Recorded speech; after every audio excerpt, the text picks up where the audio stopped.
De vuelta a las 7 de la mañana con 45 minutos, es el tiempo del centro del país. Qué gusto poder estar con ustedes a través de Radio Fórmula, radio, televisión, internet, en las redes sociales. Ya en unos minutos más vamos a enviar más saludos a través del Facebook Live. Oigan, siempre es un privilegio poder platicar con Valeria Moy, directora general de México. ¿Cómo vamos? Este semáforo económico que viene de la sociedad civil, que viene también impulsando una agenda bien interesante de rendición de cuentas, transparencia, una agenda de nosotros los ciudadanos que debemos impulsar y que también no debemos de quitar el dedo del renglón en temas que son tan sensibles. Valeria hoy nos va a platicar de un libro que dio a conocer en México, ¿Cómo vamos?, que tiene que ver en cifras. Coloca a México en las cifras distintas de esta geografía que tiene nuestro país, en regiones que crecemos a niveles asiáticos, pero países o regiones del país que decrecen como temas o peores que países africanos, y esto es de verdad muy malo, muy dañino para una sociedad que busca ser igualitaria y que busca generar pues igualdad, empleos y tener una agenda de equidad en toda la geografía nacional. Valeria, qué gusto, ¿cómo te va? Muy buenos días. Muy buenos días, Jaime, muchísimas gracias por tus palabras. No, pues un privilegio, y también te leo mucho, en El Financiero, ahí no me pierdo tu columna. A ver, Valeria, háblanos de esta publicación que sacaron de México, ¿Cómo vamos?, en cifras.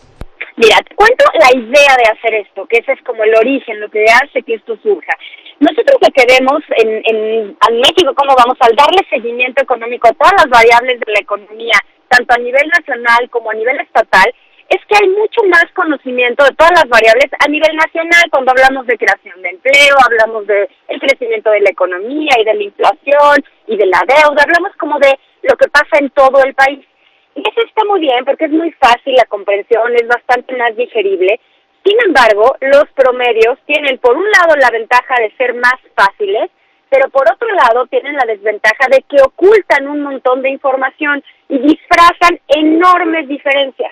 Entonces, lo que quisimos hacer con este libro es poner una compilación de todos los datos económicos de los diferentes estados del país para que la gente tenga de forma muy sencilla y amigable, porque ese es el principio, que esto sea fácil de usar y que todo mundo lo pueda descargar y ver cómo está cada estado, en variables que van desde crecimiento económico, creación de empleo, hasta variables como población, como cuántos cines hay en cada estado, porque vemos unas diferencias enormes dentro del país. Entonces, como bien decías, tenemos estados que crecen a tasas que son sumamente interesantes, por arriba del 4,5%, que es nuestra meta. A nosotros siempre nos critican la meta de 4.5%, diciendo que es una meta muy ambiciosa, diciendo que siempre crecemos al 2,5%, el que ustedes pongan una meta del 4,5% es inalcanzable. Bueno, pues para 7 estados del país, esa meta es como, pónganme otra, porque esa yo ya la rebasé. Entonces, claro que es posible llegar a esa meta. Tan es posible que varios de nuestros estados dentro de nuestro mismo país lo están logrando, y lo están logrando de forma clara, de forma consistente, de forma sostenida en el tiempo, y vemos en consecuencia una mejoría de todas las demás variables. Son estados en los que disminuye la pobreza, disminuye la desigualdad, mejora la creación del empleo formal, disminuye la informalidad. O sea, son variables que verdaderamente repercuten en una mejoría en la calidad de vida de la gente que habita ahí. A ver, Valeria, ayúdanos a entender el tema del crecimiento del Producto Interno Bruto, por ejemplo. México es un país que crece a tasas del 2%, 2.5% me parece en promedio. Esto queda a una distancia, pues sí, considerable de lo que se prometió, por ejemplo, en esta administración, que fue del 4.5%. Ahí vemos una diferencia, pero ¿cómo nos debemos ver o qué nos debe de importar, Valeria? Bajo tu conocimiento, bajo tu experiencia, México crece a comparación de otros países de la región. No vemos Venezuela, podemos ver Brasil, podemos ver Argentina, podemos ver Chile, Colombia es un poco menos el ejemplo que podemos citar, Perú que ha crecido a tasas importantes durante los últimos años, pero seguimos creciendo. ¿Dónde debe de estar el punto de equilibrio en entender que no crecemos lo suficiente para sacar adelante todas las fuentes de trabajo, pero que tampoco estamos tan alejado o tan mal como en otras regiones del mundo? Ayúdanos a entender y comprender esa medianía dentro del análisis, Valeria. Sí, mira, por ahí dicen que estamos atrapados como en esta pseudo maldición de la renta media, ¿no? De los países de la renta media que parece ser que hacen cosas y simplemente no logran avanzar. Eso puede aparecer si vemos únicamente el promedio, pero de nuevo, si separamos, vemos que hay estados que crecen de forma muy importante. Ahora, ¿por qué estamos atorados en este promedio? De entrada, cuando tienes estados que crecen al 9, al 7, al 10%, y tienes otros estados que decrecen, o sea, no es que crezcan poquito, decrecen trimestre a trimestre, lo que vas ocasionando es que evidentemente ese promedio se quede estancado.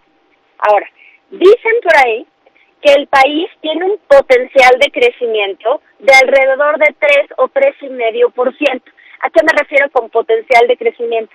Usando todos los recursos que tiene el país, piensa en capital y en trabajo, máquinas y gente, usando todo de la mejor forma posible, de la forma más óptima, el país podría crecer al 3 o 3,5%. Ese es el PIB potencial.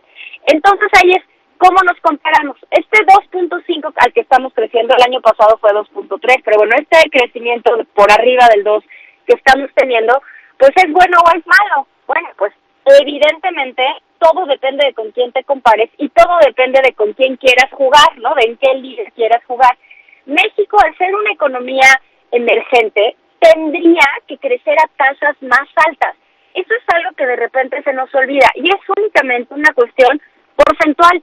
Cuando la base es más chiquita, un cambio se nota más en términos porcentuales. Entonces, siendo una economía emergente, México tendría que crecer a tasas por arriba del 3, 3,5%. Es decir, este 2,5% al que estamos creciendo, pues lo puedes ver como positivo porque puedes decir, oye, pues estamos creciendo, ¿es mejor que cero? Pues sí, claro que es mejor que cero, pero es menor de lo que podrías estar dando. Es como yo cuando veo a mis alumnos que se sacan 6 y me dicen, ay, pues mira, está bien, pasé. Digo, sí, pasaste, pero te podrías haber sacado 9, o sea, no me fregues con el 6, ¿no? Entonces, eso es un poco lo que está pasando. A ver, Valeria, estamos platicando con Valeria Moy, directora general de México. ¿Cómo vamos? Este semáforo económico que está sacando una publicación que nos ayuda a comprenderla de una manera más sencilla, porque trae una métrica, trae números. Valeria, ¿México es diferente, está mejor, está peor hace 30, 40 años? Porque esa también es una pregunta recurrente. ¿Tú qué nos dices? Está mejor, y te lo digo clarísimamente y directamente, México está mejor. De repente tenemos esta tendencia a ver el pasado con añoranza y como con nostalgia, pensando que antes las cosas eran mejor. La verdad es que no, o sea, tenemos por un lado, instituciones más sólidas. O sea, piensa que hace 30, 40 años no teníamos una credencial para identificarnos. O sea, eso es como increíble, pero no existía, ¿no? O sea, ¿cómo votábamos? Es increíble. Y hoy tenemos eso, tenemos un banco central autónomo, tenemos rendición de cuentas que sin duda no es la que me gustaría, no es la forma en la que yo quisiera verlo, no es suficiente, pero tenemos mucho más. Recuerda que en aquellas épocas ni siquiera sabíamos cuántas reservas tenía Banco de México. Banco de México no estaba obligado a revelarlo. Se anunciaba una vez al año, ¿no? O una o dos veces al año. El 31 de diciembre se anunciaba. Ajá. O sea, acuérdate, en 93, antes de que reventara todo el asunto, se anuncian las reservas en el 93, el número parecía aceptable y de repente el 94 está debacle. Es un año que fue terrible para el país. Entonces, estamos mejor. Tenemos esta como añoranza de pensar que lo que pasó fue mejor. Yo creo que debe tener alguna razón psicológica que obviamente me rebasa la explicación, ¿no? Y tenemos a hacer más grandes los problemas que vivimos ahorita. ¿Y a qué me refiero en específico en este momento? A la inflación. Yo sé que el año pasado, con esta inflación que tuvimos por arriba de rango, generó un muy mal sabor de boca en toda la población. Me incluyo, por supuesto. Pero se nos olvida que solo unos meses antes habíamos tenido la inflación más baja de la que se tenga registro, ¿no? Claro. Entonces, tenemos una memoria de corto plazo que privilegia las cosas negativas frente a las positivas y añoramos un pasado, que ya fue y que tampoco fue tan bueno como creemos que fue, ¿sabes? México se ha movido a un país de más clase media, eso es una nota positiva. Hoy la mayoría de la población, obviamente, al decir la mayoría, estoy haciendo una generalización que podría ser desafortunada en algunos casos, pero la gente vive mejor que como vivía antes. Tiene acceso a más cosas, a más bienes y servicios. Bueno, tasas, hay más producción. Tasas hipotecarias de un dígito, Valeria. No nos vayamos tan lejos. Compras un coche a mes sin intereses, vaya, tantas cosas que hay, ¿no? Estamos mucho mejor. Entonces, esta idea de pensar que el pasado fue hermosísimo y fue muy bueno, pues me parece que es idealizarlo, ¿no? Y además, pues ya fue, ¿no? Ya las circunstancias además, son ¿no? distintas, además ya fue. Entonces, lo que hay que ver, las circunstancias son distintas, el mundo es distinto, la forma de producción es distinta. O sea, ¿qué queremos? ¿Regresar a una economía protegida, agrícola, de verdad? No, o sea, pues. No es que queramos. Valeria, no vamos a poder. Rápidamente, nos quedan 30 segundos. ¿Qué esperar esta noche del debate? ¿Crees que se toquen este tipo de temas? Es muy poco tiempo, los formatos son raros, pero tú, rápidamente, 30 segundos. No creo que se toque este tipo de temas. Se van a tocar dos temas que son los más importantes para la población en estos momentos, de acuerdo a las encuestas, que son inseguridad y corrupción. Los temas económicos los dejarán para más adelante, pero son temas fundamentales y me gustaría muchísimo ver cómo atienden los tres candidatos punteros este tema relevante. Muchas gracias, Valeria. Te dejamos este fin de semana y de verdad, muchas felicidades por el trabajo que haces. Gracias, abrazo. Muchas gracias, disfruta tu domingo, abrazo. Gracias, es Valeria Moya y es directora general de México. ¿Cómo vamos? Vamos a ir a una pausa comercial y a 3 y las 8 es el tiempo del centro del país.